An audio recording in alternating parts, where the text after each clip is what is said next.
할렐루야. 오늘도 굿TV에 함께 하시는 여러분들을 주님의 이름으로 사랑하고 축복합니다.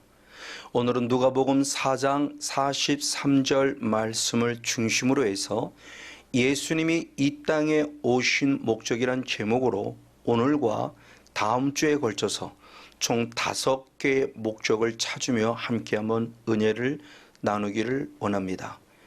예수님이 이 땅에 오신 목적을 한마디로 간단히 말한다면 누가복음 4장 43절에서는 이렇게 표현하고 있습니다.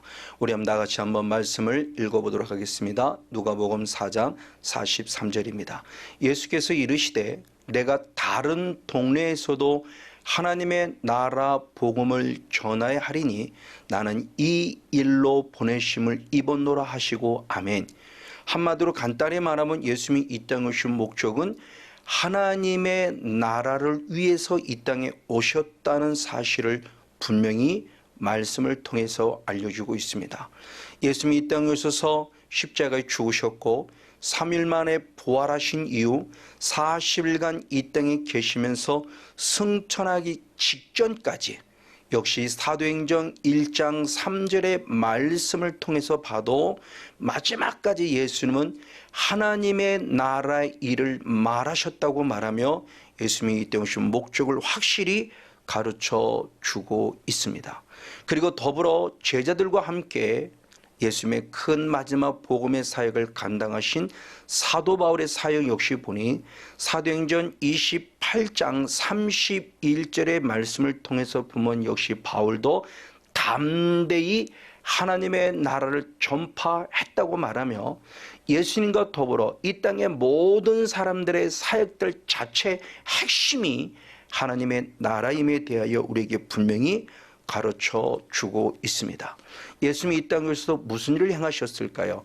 성경에 기록된 순서로서 한번 살펴보기를 원하는데 그 가장 첫 번째가 예수님은 이 땅에 오셔서 공생의 첫 사역부터 예수님은 성령을 힘입어 마귀와 싸움에서 승리하는 사건을 통해서 하나님의 나라가 무엇인지 하나님의 나라 실제를 보여주셨다는 것입니다. 마귀는 예수님을 3번씩이나 시험했지만 예수님 말씀과 기도로 이기셨고 특별히 마태복음 4장 10절과 11절 말씀에 의하면 사탄아 물러가라 라고 말하면서 사탄과의 실제적인 싸움을 통해서 하나님 나라가 실제임에 대한 부분을 우리에게 분명히 보여주셨다는 겁니다. 우리는 너무나 잘 알고 있습니다. 기독교의 가장 근본이요 예수님 하나님의 나라 들어가는 첫 출발점은 요한복음 3장 16절 말씀을 통해서 오직 예수 그리스도를 믿는 자만이 구원을 얻는다고 하는 부분을 우리에게 가르쳐주고 있다는 사실을 너무나 잘 알고 있습니다. 그러나 반면에 또한 주님은 이어서 요한복음 3장 36절의 말씀에 의하면 아들을 믿는 자는 영생이 있다고 표현하며 요한복음 3장 16절을 한 번 더 우리에게 확인시켜 준 다음에 그 다음에 아들을 순종치 아니하는 자는 영생을 보지 못하고 도리어 하나님의 진노가 그 위에 머물러 있을 것이라고 말하며 우리의 믿음의 신앙은 결국 순종이라는 신앙으로 한 단계 승화될 필요성을 가르쳐주고 있습니다. 그리고 예수님은 이어서 또한 천국이란 존재에 대한 부분을 얘기함에 있어서 마태복음 11장 12절 말씀에 천국은 침노하는 자의 것이라고 아주 중요한 영적인 요소를 가르쳐줬습니다. 자, 천국은 침노하는 자의 영성이란 사실은 우리가 구약 성경으로 넘어가서 하나님께서 이스라엘 백성들을 애굽에서 구원해 내시고 광야교에서 훈련시킨 다음에 적과 꿀은 가나안 땅의 목적지인데 그 적과 꿀은 가나안 땅에 들어가기 위해서는 예수님은 중요한 원리를 알려줬으니 가나안의 7속을 쫓아내라는 겁니다. 그래서 하나님께서는 신명기 9장 3절 말씀에 명령하셨으니 주님이 친히 말씀하기를 그들을 내어 쫓아라 그랬고 그들을 멸하라고 말씀했으니 그들이 바로 가나안의 7 족속입니다. 이 사건을 통해서 천국은 침노하는 영성이 어떤 영성인가를 우리는 알 수 있다고 하는 겁니다. 그러면서 예수님이 또한 친히 말씀하기를 누가복음 13장 24절의 말씀에 천국은 좁은 문이라고 표현하며 그 좁은 문을 들어가기 위해서는 너희가 힘써야만 한다고 말씀했다는 겁니다. 바로 이를 통해서 예수님은 이 땅에 진정한 하나님의 나라가 무엇인가를 보여주기 위하여 처음 첫 공생의 사역을 시작하면서부터 그리고 마지막 십자가에서 친히 죽으시는 십자가의 사명을 감당하는 그 순간까지도 예수님은 히브리서 2장 14절에 이렇게 표현했으니 히브리서 2장 14절의 마지막의 말씀에 내가 이 땅에 육으로 함께 옴은 사망으로 말미암아 즉 내가 십자가에서 죽음으로 말미암아 사망의 세력을 잡은 자 곧 마귀를 멸하시기 위함이라는 사실을 분명히 우리에게 기록해 주고 있습니다. 즉 예수님은 공생의 첫 사역부터 시작해서 그리고 마지막 십자가에서 죽으시는 3년 내내 모든 공생의 사역의 첫 스타트가 뭐였냐? 마귀를 멸하는 것이었다는 거죠. 그래서 사도 요한은 요한일서 3장 8절 말씀을 통해서 하나님의 아들이 나타나심은 즉 이 땅에 오신 목적은 마귀의 일을 멸하려 하심이라 라고 표현하며 이 땅에 오신 목적을 밝히셨고 이 땅의 목적을 확실히 이루어 내셨다는 겁니다. 그런 예수님은 십자가를 모든 걸 완성하시며 마귀를 멸하셨어요. 자, 그러면 예수님이 마귀를 멸하신 사건으로 끝나냐? 아니더라는 겁니다. 이제는 우리에게도 그 사명이 있음을 주님은 상기시켜주고 있습니다. 그래서 누가복음 22장 29절의 말씀에 예수님이 십자가를 지시기 직전에 제자들을 향하여 말하기를 아버지께서 내게 예수님에게 하나님의 나라를 맡기셨다. 그래서 나는 지금까지 이 하나님의 나라를 이루기 위해서 철저히 마귀와 싸워 이겼다. 그런데 이제는 곧 내가 하나님께 가야 될 것이니 이제는 이 하나님의 나라를 너희들에게 말하며 제자들에게 역시 맡긴다고 말하고 있으니 이제는 우리들이 그 제자로서 이제는 우리들에게도 그 하나님의 나라가 이루어지는 영적 싸움을 싸우는 이 삶이 필요함에 대한 부분을 우리에게 가르쳐주며 사명이 있음에 대한 부분을 말하고 있다고 하는 것이죠. 그래서 그 실제적인 모습을 역시 누가복음 22장 31절 32절에 기록하기를 시몬아 시몬아 보라 사탄이 밀가부르듯 하려고 너희를 청구하고 있다. 그러나 내가 너희를 위하여 간절히 기도하니 너희는 믿음이 떨어지지 않게 될 것이고 믿음이 떨어지지 않니 굳게 서서 너도 살고 남도 살리는 일꾼이 되라고 말하며 이제는 이 하나님의 나라를 이루는 영적 싸움의 사명이 우리 안에 있음을 역시 가르쳐 주고 있습니다. 근데 영적 싸움을 싸우면 절대 내 힘으로 될 수 없습니다. 내 혼과 육으로는 안 돼. 왜? 사탄이라는 존재체가 영이기 때문에. 그래서 예수님께서도 마태복음 12장 28절에 말씀할 때 예수님 스스로가 나도 성령을 힘입어 귀신을 쫓아냈다고 말하며 우리들 역시도 성령으로 말미암아 어둠의 영과 싸워 이길 것을 말하고 있다는 것이죠. 그럼 어떻게 할 때 우리가 성령을 받을까요? 성경은 답이 확실합니다. 사도행전 2장 38절의 말씀에 회개하라. 그리하면 죄 사함을 얻을 것이요 성령을 선물로 받으리라 말씀하고 있으니 이제 우리도 내게 맡겨진 영적 사명 이 사명을 감당하기 위하여 철저히 회개함으로 말미암아 죄 사함을 받아 마지막 끝까지 우리는 영적 싸움을 싸워야 할진데 계시록 12장 11절 말씀에 사도인의 환상 가운데 보니 이 땅의 많은 성도들이 예수님의 피라는 무기와 하나님의 말씀이라는 무기를 가지고 죽기까지 자기 생명을 아끼지 않으며 싸웠다는 사건을 통해서 우리도 끝까지 싸워야 될 것은 부분을 가르쳐 주고 있다고 하는 것이죠. 이를 통해서 영적 싸움은 선택이 아니라는 겁니다. 영적 싸움은 필순이 우린 영적 싸움을 싸우기 위하여 불림을 받았다라고 표현합니다. 그래서 사도 바울은 디모데를 향해서 디모데 전서 6장 12절의 말씀에 믿음의 선한 싸움을 싸워라. 그래서 영생을 취하라. 이를 위하여 내가 부르심을 입었다고 말하며 우리들의 사명이 무엇이냐를 가르쳐주고 있습니다. 맞습니다. 이제는 예수님의 영적 싸움을 싸워 승리한 것처럼 이제 우리도 그 영적 싸움을 싸우는 영적인 거룩한 승리자, 성령 충만한 자가 돼서 계시록의 마지막 말씀에도 요한계시록 21장 7절의 말씀에 영적 싸움을 싸워서 이기는 자가 하나님 나라를 유업으로 받는다고 말씀하고 있고, 그럴 때 나는 너의 하나님이 될 것이고 너는 내 아들이라고 말씀하고 있으니 저와 여러분도 예수님의 첫 번째 이 땅에 오신 목적인 마귀를 멸하는 사역을 완성하신 것처럼 우리도 반드시 회개하여 성령 충만받아서 얻으면 것 철저히 싸워 이김으로 말미암아 하나님 나라를 유업으로 공급받는 진정한 하나님의 자녀 우리 모두가 되어지기를 주님의 이름으로 축복하고 축원을 드립니다. 자, 그런가 반면에 또 두 번째로 예수님은 마귀를 멸하러 오셨을 뿐만 아니라 두 번째로는 무엇이냐? 우리의 죄를 사하러 오셨다라고 말씀하고 있으니 누가복음 5장 24절의 말씀에 인자가 이 땅에서 죄를 사하는 권세가 있는 줄을 너희로 알게 하려 함이라 라고 표현합니다. 이 땅에 우리 죄를 사하러 오셨습니다. 맞습니다. 이 죄를 사하러 오셨다는 사실은 마태복음 1장 21절 말씀에 아들을 낳으리니 그 이름을 예수라 하라.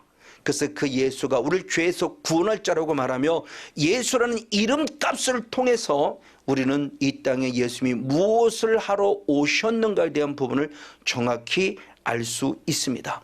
이 죄삼이 곧 누가복음 1장 77절의 말씀을 통해서 보면은 결국 죄사함이 곧 우리의 구원이라는 사실에 대한 부분도 또한 알려주고 있습니다. 자, 그러면 예수님은 어떻게 하심을 통해서 우리를 죄로부터 사해 주실 수 있었을까요?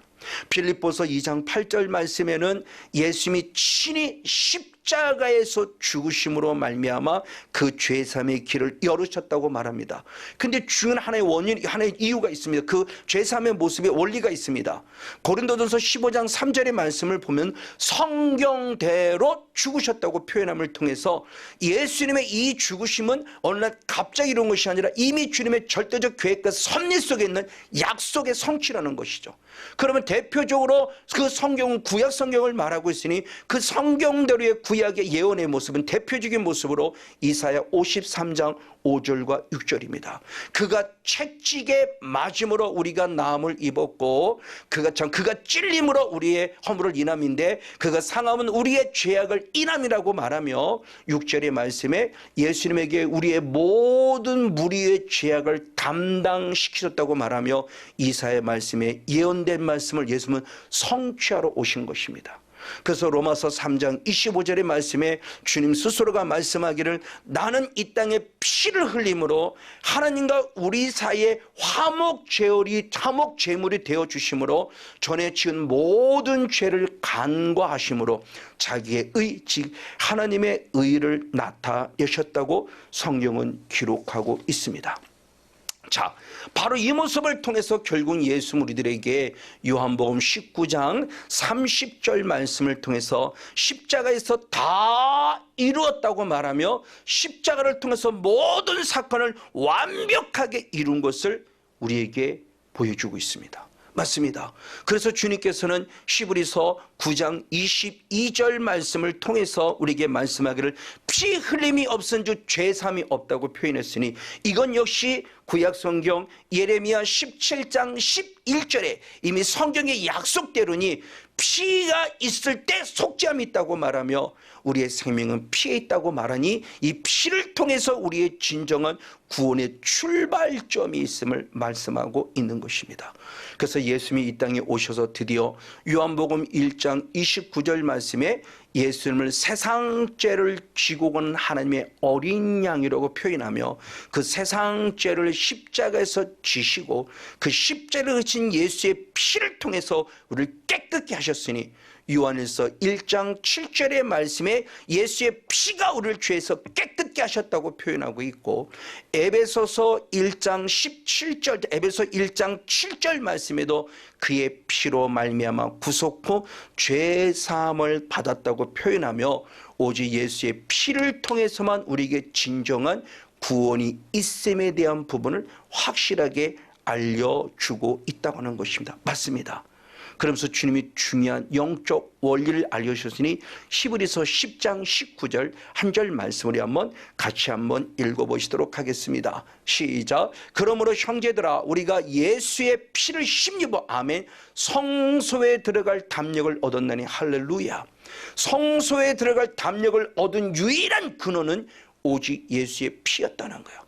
그 성소는 성막 안에 있는 성소를 얘기도 하지만, 그 성막은 결국 하나님 나라를 예표하는 모습이기 때문에 우리가 하나님 나라 당당히 들어갈 수 있는 유일한 길은 바로 무엇이냐? 오직 예수의 피로 죄사함 받았기 때문이라고 말하며, 예수의 피만이 우리의 유일한 구원의 길임에 대해서 정확하게 알려주고 있습니다.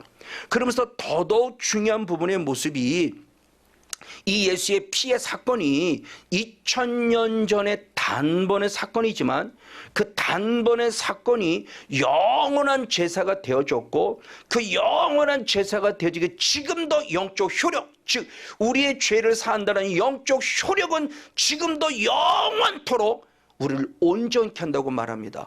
히브리서 10장 10절, 히브리서 10장 12절, 14절에 중요하게 말하고서 역시 한번 함께 읽어보시도록 하겠습니다. 시작. 이 뜻을 쫓아 예수 그리스도의 몸을 단번에 들이심으로 말미암아, 아멘, 우리가 거룩함을 얻어노라, 할렐루야.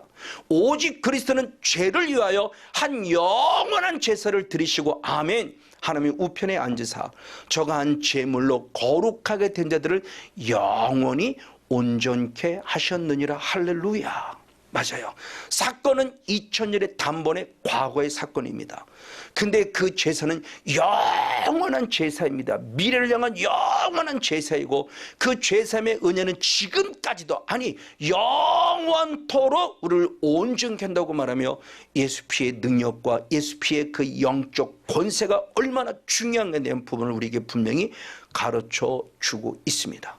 그럼 예수의 피를 공급받기 위해서는 나는 그럼 어떻게 해야 될 것이냐? 역시 사도행전 2장 38절 한 절 말씀을 같이 한번 읽어보시겠습니다. 베드로가 가로되 너희가 회개하여 각각 예수 그리스도의 이름으로 세례를 받고, 아멘, 죄 사함을 얻어라, 할렐루야. 그리하면 성령을 선물로 받으리니, 아멘. 그 죄 사함의 은혜를 내 것, 예수님은 십자가를 통해서 완성하셨단다면, 이제는 그것을 내 것으로 만들기 위해서는 나는 어떻게 될 것이냐? 회개하라는 겁니다. 내 죄를 인정하라는 것이죠. 그래서 조금 전에 말씀드린 요한일서 1장 7절과 더불어 요한일서 1장 바로 9절 말씀할 때, 너희가 자백하면이라고 표현하며 우리를 죄에서 깨끗게 하시고 불의에서 깨끗게 하신다고 약속하고 있습니다.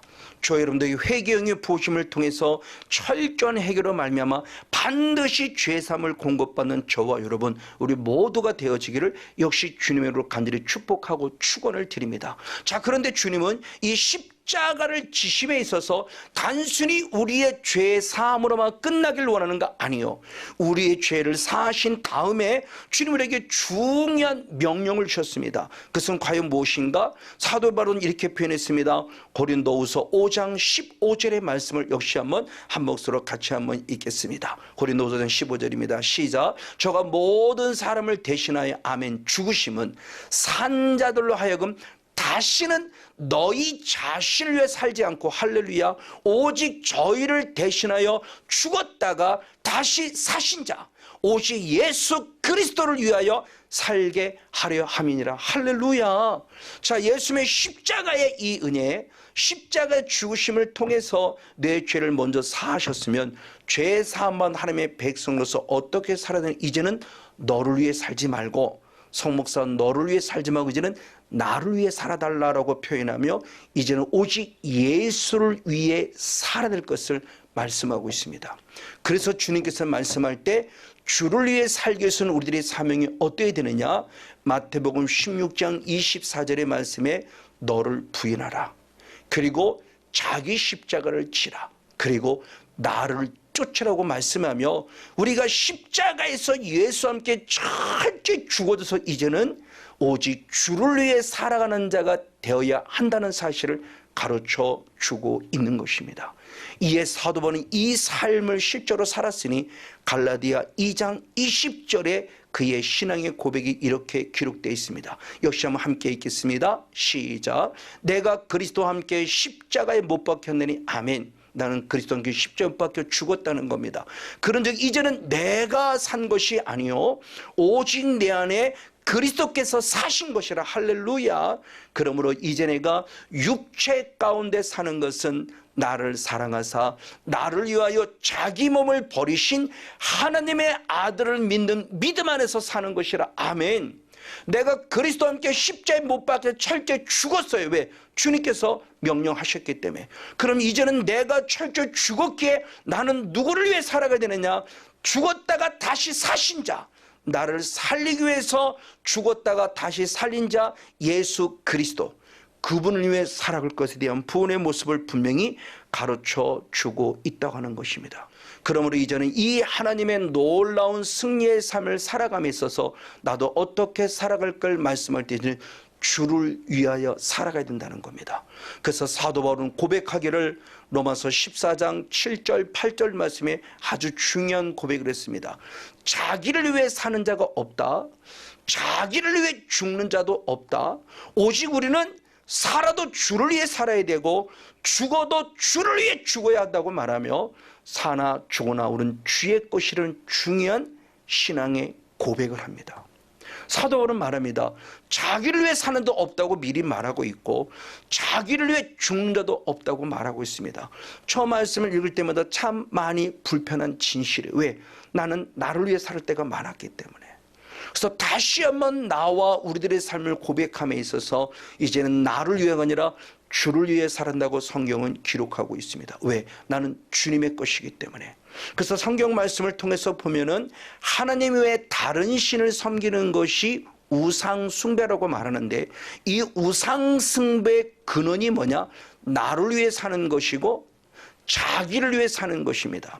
그래서 출애굽기 20장 4절과 5절 말씀을 표현했을 때 아주 중요한 고백을 합니다. 뭐라고 표현되는가? 너를 위하여 나를 위하여 자기를 위해 새긴 우상을 만들지 말아라. 그래서 우상이란 단어를 보면 앞절의 말씀이든 뒤의 말씀이든 나를 위하여 너를 위하여 자기를 위하여, 결국 우상이라는 것은 나를 위하여 살아가는 것이 우상이에요. 그러면 하나님의 다른 신을 섬기는 것뿐만이 아니라 하나님을 역시 우상으로 섬기는 것도 자기를 위하라고 말씀하고 있다는 겁니다.